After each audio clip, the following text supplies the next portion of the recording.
నమస్కారం, మీరు చూస్తున్నారు HN9 టీవీ.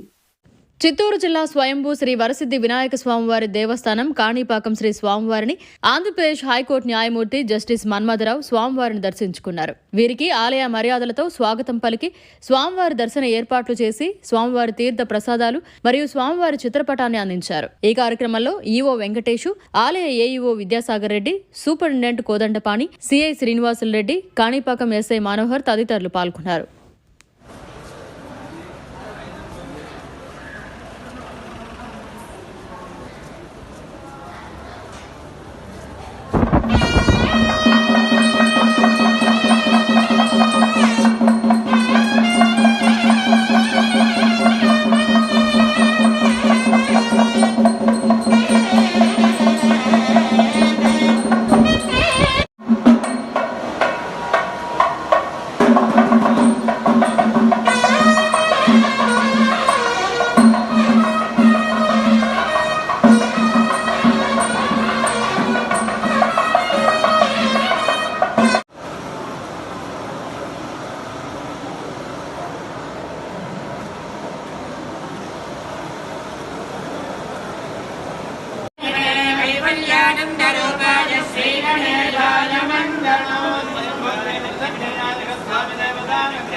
మరిన్ని అప్డేట్స్ కోసం మన HN9 టీవీ ఛానల్ ని సబ్స్క్రైబ్ చేసుకోండి.